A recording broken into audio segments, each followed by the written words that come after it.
વડોદરા શહેરના તાંદલજા વિસ્તારમાં અશાંત ધારાનો ભંગનો મામલો ગરમાયો છે। સ્થાનિક રહીશો દ્વારા અશાંત ધારાના ઉલ્લંઘનનો આક્ષેપ કરતા કલેક્ટર કચેરી ખાતે ઉગ્ર વિરોધ નોંધાવવામાં આવ્યો હતો। વડોદરા શહેરના તાંદલજા વિસ્તારમાં એક જમીનના સોદાને લઈને સ્થાનિક રહીશોમાં ભારે રોષ જોવા મળ્યો હતો। રહીશોએ સ્પષ્ટ આક્ષેપ કર્યો છે કે આ વિસ્તારમાં અશાંત ધારાનું ખુલ્લેઆમ ઉલ્લંઘન થઈ રહ્યું છે। આ મામલે મોટી સંખ્યામાં એકત્રિત થયેલા સ્થાનિકોએ કલેક્ટર કચેરીએ પહોંચીને પોતાનો વિરોધ પ્રદર્શિત કર્યો હતો। કલેક્ટર કચેરી પરિસરમાં રહીશોએ વિરોધ દર્શાવવા માટે પ્રાર્થનાનો સહારો લીધો હતો। રહીશોએ એકસાથે બેસીને રામધૂન અને હનુમાન ચાલીસાના પાઠ કર્યા હતા। ત્યારબાદ તંત્ર સમક્ષ પોતાની ઉગ્ર રજૂઆત કરી હતી। અત્યારે અમે કલેક્ટર સાહેબને મળવા આવ્યા હતા। અમે તાંદલજા વાસણાબારી વિસ્તારના રહીશો છીએ।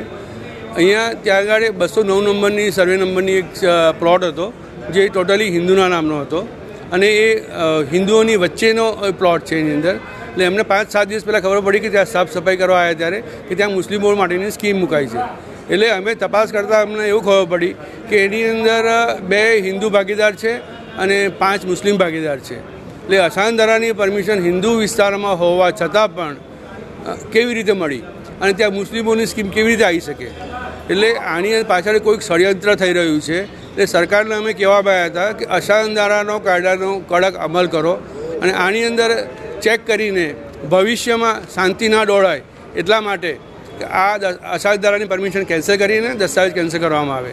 અને ભવિષ્યમાં આપણે ભૂતકાળમાં પણ જોઈ ચૂક્યા છીએ કે સામસામે હિન્દુના ઘર અને સામસામે મુસ્લિમના ઘર હોય તો હોળી ધૂળેટી તહેવારની અંદર પણ કલર લાગી જાય તો લોકોના જીવ પણ જતા રહે છે। એટલે આમાં ભવિષ્યમાં આવું નહીં થાય એની જવાબદારી કોની? એટલે અમારી માંગણી એટલી જ છે કે આની અંદર ચેક કરીને હિન્દુ ભાગીદારો ફક્ત 2 છે અને 5 મુસ્લિમ ભાગીદારો છે, છતાં પણ આજુબાજુના લોકો સર્વે કરવામાં આવ્યો નથી અને પોતાની વગ વાપરીને આમાં જે ભાજપના કોર્પોરેટર પૂર્વ ભાજપના કોર્પોરેટર જેમના ભાઈ પણ છે એની અંદર તે બધાએ પોતાની વગ વાપરીને આ અશાંત ધારાની પરમિશન લીધેલી છે અને આ દસ્તાવેજ કરેલો છે।